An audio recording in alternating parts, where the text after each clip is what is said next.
Chapter 5. Heat and Browning, from the World Cooking Systems Atlas. After this chapter, medium-high heat stops being a number to dial in and starts being a question to answer. You will know which of three regimes the dish is in, what each regime punishes, and where the line is between brown and burnt. The single most lied about variable in a recipe. A recipe says medium-high heat, 8 minutes.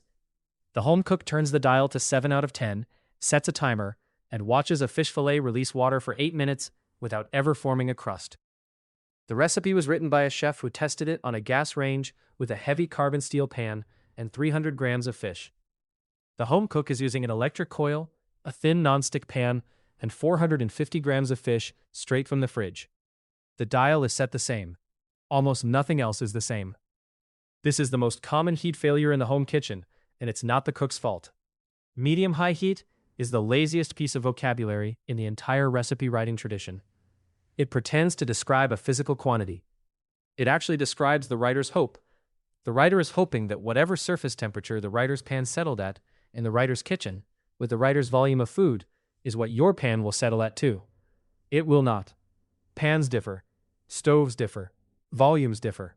Starting temperatures of the food differ. The dial number on the stove is a fiction, and the recipe writer half knows it. There's a better way to think about heat, and it does not start with the dial. It starts with what the heat is doing to the food. Heat in a kitchen is not one thing. It moves into food through 3 different physical pathways, and each pathway does a different kind of work. A cook who can name which of the 3 pathways a dish is using has stopped reading recipes literally and started reading them structurally. The dial number will still matter, but it becomes a tool, not a target. The 3 pathways are convection, conduction, and radiation. Most home cooks have never been told these in plain language. In this chapter, they are called the convective regime, the contact regime, and the radiant regime, because that is closer to how they feel from the cook's side of the pan. Each regime does one job well. Each regime has exactly one failure mode that catches cooks out. Most the recipe didn't work complaints are a regime question in disguise. The cook was in one regime and thought they were in another. This chapter is the long version of that distinction. 2. The 3 heat regimes. Most cooking is one of 3 regimes. The names matter less than the boundaries between them. But the names help the cook hold the distinctions in mind while the pan is hot. And the easiest way to feel them is to start with what is touching what. The convective regime is when the food is surrounded by a hot fluid, water, broth, steam, deep oil. The fluid is moving, even when it looks still, and the moving fluid transfers heat into the food evenly from every direction. A potato simmering in stock, an egg poaching in just trembling water, a dumpling steaming over a wok, a chicken thigh confeting in low oil. All of these are convective. The food is bathed. Heat arrived from everywhere at once, and the temperature ceiling of the cook is the temperature of the fluid. Boiling water cannot exceed 100 degrees Celsius. Steam will not crack 100 degrees Celsius until it is pressurized. Oil can be pushed much higher, which is why deep frying is convective but feels nothing like boiling. The fluid is different. The contact regime is when the food is pressed against a hot, dry, or barely wet surface. The pan is the boundary. Heat moves from the pan into the food through the bottom face only, fast and concentrated, while the rest of the food sits in air. A steak on cast iron, a pancake on a flat top, a piece of tofu in a thin film of oil, an egg fried sunny side up. These are contact. The pan is hot, the food is in contact with one face of the pan, and the contact face cooks differently than the air face. This is the regime where browning happens. This is also the regime where scorching happens. They are the same mechanism at different temperatures. The radiant regime is when heat arrives without anything in between. The food is suspended in an oven cavity or beneath a broiler, and infrared waves move through air and strike the surface of the food. Roasting a chicken at 200 degrees Celsius, broiling a piece of fish, blistering peppers under the salamander, finishing a creme brulee under a torch, these are radiant. There is no fluid bath and no pan bottom. The heat comes from the walls of the cavity, the element above, or the flame. The food's surface heats fastest because it is directly exposed. The interior heats slowly through conduction from its own outer layer. Most real dishes use more than one regime in sequence. A roast chicken is contact, the sear in the pan, into radiant, the oven. A pasta dish is convective, the boiling water, into contact, the finishing pan into off heat, the resting bowl. A braise is contact, the brown, into convective, the long slow simmer in liquid, into radiant, the oven roof if it is a covered Dutch oven, in the oven.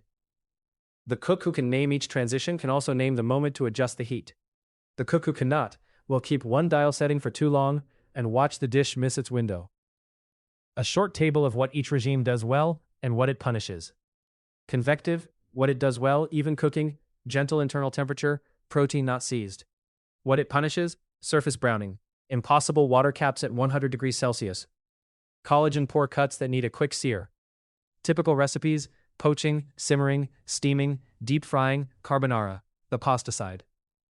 Contact, what it does well, browning, crust, Maillard reaction, quick rendering of fat, intense surface texture. What it punishes, even interior cooking of thick foods, thin protein left on too long, uncrowded pan required. Typical recipes, searing, pan frying, griddle, steak au poivre, yakiniku. Radiant, what it does well, browning across a non-flat surface, a whole roast, slow drying of a surface to crisp it, controlled finish from above. What it punishes, anything thin. Anything wet on the surface, it steams in its own moisture. Anything alone in a too large cavity, oven roasting, broiling, creme brulee, French onion soup, the top under the broiler. The table is a starting point. It is not the chapter. The chapter is the question the table makes possible. Which regime am I in, and which transition is about to happen? The single risk of each regime. Each regime has exactly one failure mode that catches cooks out. Knowing the failure mode is more useful than knowing the regime, because the failure mode tells the cook where the line is. The cook starts a sauce reduction at high heat, walks away, comes back, and finds the pan dry with a thin browned crust at the bottom. The convective regime worked while there was fluid.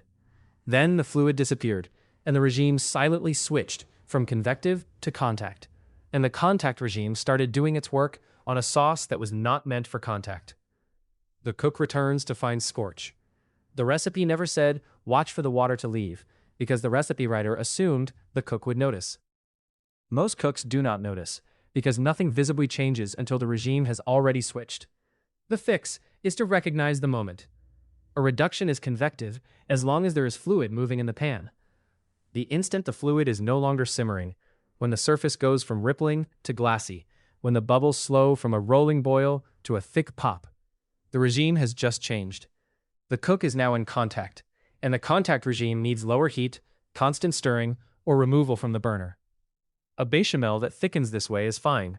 A wine reduction that gets here unattended is burnt. The transition is the dish's most fragile moment. Contact. The surface crosses to scorch. Browning and burning are the same chemistry at different temperatures.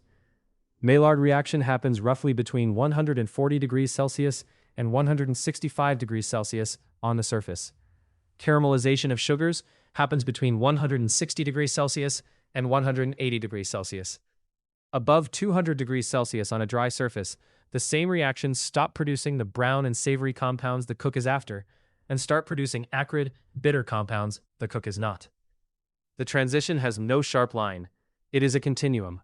Mahogany is good, carbon is not. The cook is choosing a window, and the window is narrower than most recipes suggest. The cook in the contact regime is reading two signals at once, the color of the food and the sound of the pan. A pan that has gone silent is a pan that has dried out, the moisture is gone, and the next thing it will do is scorch. A pan with a steady high sizzle is a pan with moisture still leaving the food into the fat. The transition from sizzle to silence is the warning. Some dishes want to go right up to that warning. A steak crust is closer to the line than a chicken thighs crust. But knowing where the line is, and that the sound goes first, is most of the skill. Radiant. The surface crosses to char. The radiant regime has the longest fuse and the most catastrophic ending. A chicken in the oven looks fine for 40 minutes, and then, in the last 5, the wingtips go black and the breast skin splits. A piece of fish under the broiler is gorgeous at 3 minutes and inedible at 5. The radiant regime accumulates color slowly until it doesn't, and then it accumulates all at once. The cook who only checks at the end. The fix is to check on a different schedule. Radiant cooking wants visual checks every few minutes once color starts, not a single check at the timer. The cook who has roasted a chicken at 200 degrees Celsius 3 times now knows that the skin shifts from pale to golden between minute 30 and minute 40, and from golden to mahogany between minute 40 and minute 50. After minute 50, every minute matters more than the previous minute. The acceleration is real, and it is what catches cooks out. The recipe says, until golden brown. Golden brown is a 40-second window in an hour-long roast. The cook who has lived through one ruined chicken learns it. The most useful single piece of vocabulary in this chapter is the word browning. It is the umbrella for several different chemical events that share an appearance. The cook does not need to know the chemistry in any detail, but the cook does need to know there are two main events and they prefer different conditions. The first is the Maillard reaction, the reaction between amino acids from protein and reducing sugars, a kind of sugar that exists in many foods, not just sweet ones. This is what browns meat, what gives bread its crust, what darkens the surface of a seared scallop or roasted onion. Maillard prefers a dry surface and temperatures between roughly 140 degrees Celsius and 165 degrees Celsius. Below 140 degrees Celsius, Maillard happens very slowly. Above about 200 degrees Celsius on a dry surface, it starts producing bitter compounds. The window is narrower than most cooks realize. And the most common mistake is to put wet protein into a pan and expect Maillard. Water on the surface holds the pan temperature at 100 degrees Celsius until the water is gone, by which time the cook has already given up on the sear and turned the heat up. Now the pan is too hot and the surface burns. The second is caramelization, the reaction of sugars alone without amino acids at higher temperatures. Onions sweated slowly until brown are technically more Maillard than caramelization. Their proteins are present. Pure caramel from white sugar is pure caramelization. Caramelization happens between 160 degrees Celsius and 180 degrees Celsius and produces a different family of flavor compounds. Deeper, more bitter at the edge, less savory. The two reactions live next to each other in most brown foods, and the cook does not need to separate them at the pan. The cook just needs to know that browning is not one thing, and that the conditions for it, dry surface, sufficient heat, enough time at the right temperature, are the same regardless of which reaction dominates. A useful ladder for thinking about the visual progression of browning. Pale. The surface has lost its raw look, but has not begun to color. This is what wet protein in a too-cold pan stays at forever. Golden. Early Maillard. The surface has begun to gather color. Flavor is starting to develop. For chicken skin or a piece of bread, this is often the stopping point. The dish still wants more interior cooking, but the surface is where the recipe asks for it. Mahogany. Deep Maillard, well-developed crust. The surface flavor is at its peak. This is what a steak crust is going for. This is what an oven-roasted chicken wants on the wingtips and the breast skin. Dark. The edge of useful browning. Bitter notes are beginning to enter the flavor. Some dishes want this. A deeply charred peeled pepper, the black bits on the edge of a yakiniku slice, the rim of a tart tatine's caramel. Carbon. Past the point. The surface is producing burnt, acrid compounds and the dish is taking on a bitter undertone that no amount of seasoning will fix. The latter is a description, not a target. Different dishes stop at different rungs on purpose. A creme brulee's top is mahogany at the edge of dark, and that is the point. A piece of fish wants golden, and dark is a failure. A steak crust wants mahogany, and pale is a failure of conviction. The cook who can name the rung the dish is asking for has solved a problem most cooks don't know they have. The recipes below are linked to the site, and the paragraph after each link is a reading of what the dish is doing with heat. This is the same approach as the 7-axis readings in Chapter 1, but the lens is narrower. Which regime, which transition, which failure point. Steak au poivre, the contact regime, decisive. A steak crust is the contact regime at its most demanding. The pan must be at the high end of Maillard, somewhere in the 180 to 200 Celsius range on the bottom face of the meat, before the meat goes in. The meat must be dry. Any surface moisture will hold the pan at 100 degrees Celsius until it boils off, during which time the rest of the steak overcooks. The cook commits, presses the meat down, and does not move it for the first 90 seconds. The decision is binary. The crust either forms or does not. The peppercorn coating intensifies the contact's effect, because the cracked pepper makes a textured surface that holds more Maillard sites than a smooth one. The pan sauce that follows is convective and short. Wine and cream in the same pan, with the fond on the bottom dissolving into the liquid. 2 regimes, in sequence, in under 10 minutes. For internal doneness on whole-cut beef, carryover cooking is the part most home cooks underestimate. Pull the steak at 50 to 53 Celsius internal for medium rare. It will climb another 3 to 5 degrees Celsius while resting. Whole cut beef can be cooked to medium rare safely. Ground meat cannot. See Section 7. French onion soup. Caramelization as the dish. Most savory recipes use browning as a step. French onion soup uses browning as the substance. The onions are sweated slowly in butter and a small amount of oil in a heavy pan for 45 minutes to an hour. The cook is not cooking the onions. The cook is conducting a long, slow Maillard and caramelization on them. The heat is just below the line where the bottom would scorch. The cook stirs, deglazes with small splashes of water when the fond on the bottom darkens, and waits. The dish's depth is the dish's color. A pale, watery onion soup is a soup with no Maillard performed on it. No amount of beef broth will rescue it. After the onions are dark, the regime shifts. Broth is added, convective. The soup simmers briefly to integrate, and the bowl is finished under the broiler with bread and cheese, radiant. 3 regimes in one bowl, each doing a different job, and the long contact regime step is what the dish is named after. Crème brûlée. Radiant heat as theater. The custard itself is convective, baked in a water bath at low oven temperature. The surrounding water holding the cavity at a gentle sealing, so the custard sets without cracking. But the dish is named for what happens next. After the custard is cold, a thin layer of sugar is sprinkled on top, and the sugar is taken to dark caramelization with a torch or under a broiler. This is the radiant regime used for the smallest possible job. A thin sugar surface, 10 seconds at full power, transforming from pale to dark in less time than the cook expected. This is the regime's character on display. It accelerates at the end. The dish is convective for an hour and radiant for 10 seconds, and the 10 seconds is what the diner remembers. Bacalhau al pil-pil. Contact at the edge of breaking. Salt cod, olive oil, garlic, chili. The fish is laid in warm, not hot oil, skin side down. The cook is using contact at its lowest functional temperature. If the oil is too hot, the fish curls and gives up its gelatin too fast, and the emulsion will not form. If the oil is too cold, the gelatin will not release at all. The window is roughly 70 to 80 degrees Celsius of oil. After the fish is gently cooked through, it is removed, and the oil is whisked with the gelatin and a small amount of fish liquor to form the emulsion. This is contact used not for browning, but for slow, gentle rendering.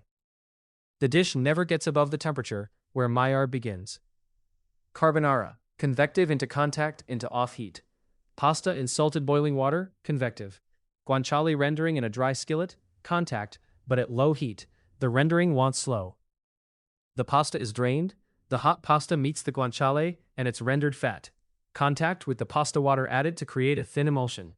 And then the pan is pulled off the heat, completely off, before the beaten egg and cheese mixture is added. This is the load-bearing moment of carbonara, and it is the one most home cooks get wrong. The pan must be off the burner, with residual heat only, when the egg goes in. If the pan is on the burner, the residual heat is supplemented by ongoing heat, and the egg cooks past the silky thickness of a sauce into the scrambled curd of a mistake. The cook is using the absence of one regime as a tool. The pan is no longer contact. It is no longer convective. It is in the off-heat moment that the dish requires. Clam chowder, convective with mixed protein. A chowder is convective from start to finish. Onion and bacon render briefly in contact, then potatoes and clam liquor and milk join, convective. The clams are added at the very end. Clams cook in under 3 minutes. A clam left in the pot for 10 is rubbery. The chowder simmers gently, never a rolling boil, because dairy at a hard boil breaks. The lesson is the mixed protein. The onion can sit in the broth for an hour. The potato for 15 minutes. The clam must arrive last. 3 proteins, 1 regime, 3 different windows. Tarte tatin, caramelization carried through a bake. The apples are caramelized in butter and sugar on the stovetop first. Contact regime, deep caramelization, mahogany at the edge of dark.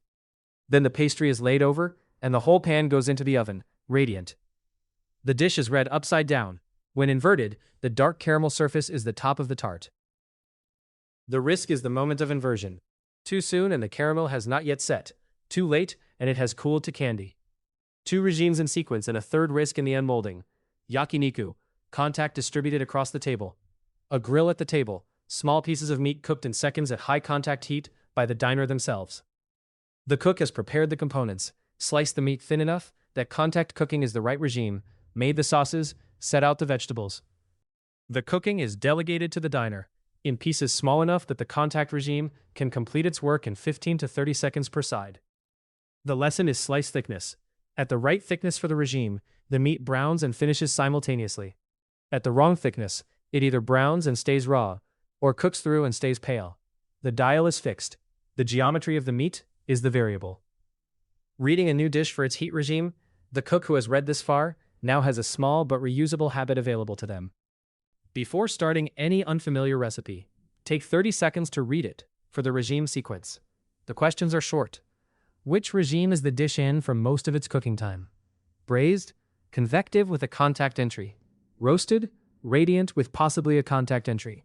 Sautéed, contact throughout. Boiled, convective. The regime answers what the dish is doing at the level of physics. Are there transitions, and where?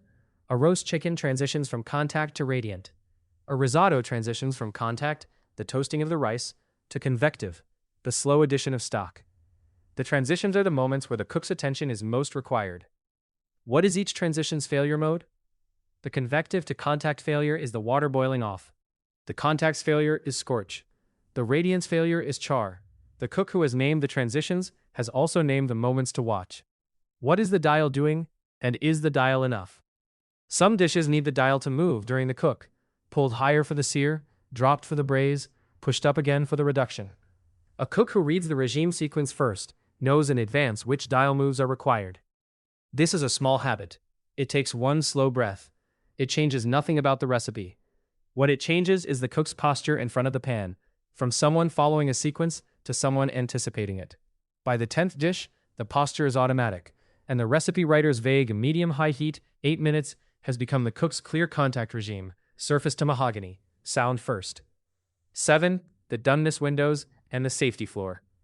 Almost every conversation about heat eventually arrives at internal temperature.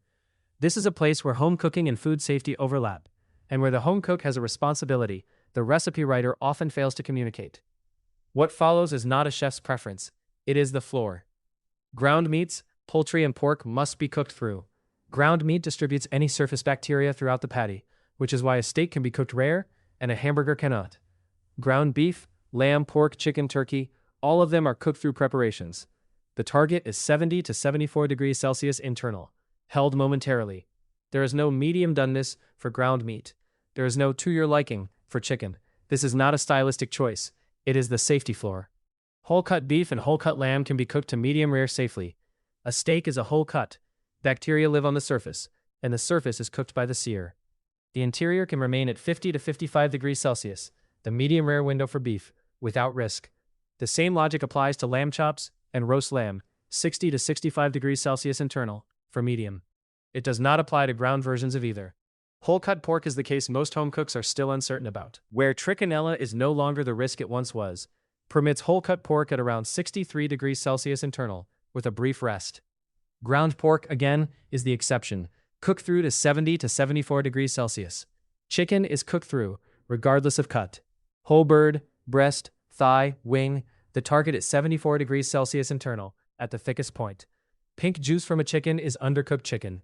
A thermometer is the right tool here, and one of the cheapest pieces of equipment that will change a cook's life. Fish has two paths. Sashimi grade, properly frozen to Anisaki's killing temperatures, typically negative 20 degrees Celsius for 24 hours by commercial standards, can be eaten raw or near raw. Non-sashimi grade fish is a cook-through preparation. Target 60 to 65 degrees Celsius internal. The home cook who buys fish from a supermarket should treat it as cooked through unless the label says otherwise. Soft yolk eggs, poached, soft-boiled, sunny side up, the runny yolk of a carbonara or a hollandaise are a stylistic choice that comes with a caveat. They are not suitable for vulnerable populations. Pregnant people, the immunocompromised, the very young, the very old. For those diners, eggs should be cooked through or made with pasteurized egg products. A short table of useful internal temperatures.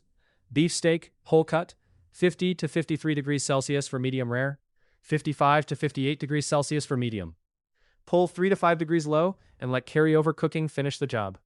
Lamb whole cut, 55 to 60 degrees Celsius for medium rare, 60 to 65 degrees Celsius for medium. Same carryover logic. Pork whole cut, 63 degrees Celsius with a rest for medium, 70 degrees Celsius for well done. Trichinella risk is low in modern pork supply, but not zero in all regions. Ground meats, beef, lamb, pork, poultry, 70 to 74 degrees Celsius, no exceptions. No medium, no rare. Safety floor. Chicken, any cut, whole bird, 74 degrees Celsius at the thickest point. Pink juice means undercooked. Use a thermometer. Fish, non-sashimi grade, 60 to 65 degrees Celsius. The flesh is opaque and flakes. Fish, sashimi grade, raw or seared rare, cook's choice. Must have been frozen to anisakis killing temperatures. Eggs, soft yolk, yolk barely set around 63 degrees Celsius. Not for pregnant, immunocompromised, very young, very old. Eggs cooked through, yolk fully set.